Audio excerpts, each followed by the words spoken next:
सुधाकर बडगुजर यांच्या भाजप प्रवेशासंदर्भात नितेश राणेंनी चक्क भूमिकाच बदलली आहे। हिंदुत्व स्वीकारून कुणी येत असेल तर त्याचं स्वागत आहे अशी भूमिका राणेंनी घेतली आहे। मात्र एकेकाळी सुधाकर बडगुजर यांच्यावर मंत्री नितेश राणेंनी आरोपांच्या फैरी झाडल्या होत्या।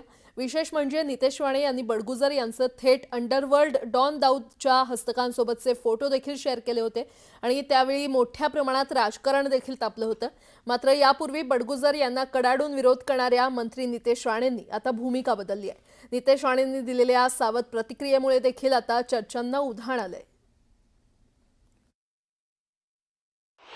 की जो दाऊदचा जवळचा साथीदार त्याच्याबरोबर उबाटा सेनेचा अगर महानगर प्रमुख नाशिकचा तो अशा पद्धतीच्या पेरोलवर असताना अगर त्याच्यावर पार्ट्या करत असेल, प्रामुख्याने पेरोलवर असताना तुम्ही पार्ट्याच करू शकत नाही, पण तरी पण एका राजकीय पक्षाचा प्रमुख पदाधिकारी त्याच्यावर पार्टी करतो, तर या सुधाकर बडगुजर हा कोणाच्या ताकदीमुळे हे करतोय?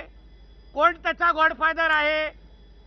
या सलीम कुत्ताला वाचवण्यासाठी कुठल्या राजकीय नेत्यांचे फोन आलेले, या सगळ्याची चौकशी व्हावी असं आम्ही सभागृहामध्ये मागणी केली।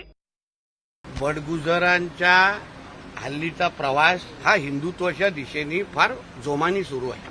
त्यांचा स्वतःचा मुलगा आमच्या हिंदू सकल मोर्चे जे काही महिन्या अगोदर त्या भागामध्ये निघाले, त्यांचे स्वतःचा मुलगा त्या हिंदू सकल मोर्चामध्ये खांद्याला खांदा लावून हिंदुत्वाचा विषय आम्हाला आमच्याबरोबर घेतोय किंवा मोठ्या जोराने आवाज करतोय। आणि म्हणून मला असं वाटतं, कोण हिंदुत्व अगर भक्कम होत असेल, हिंदुत्वासाठी आमच्या खांद्याला खांदा लावून काम करायला तयार असेल, तर कोणाला काय आक्षेप घ्यायची गरजच नाही।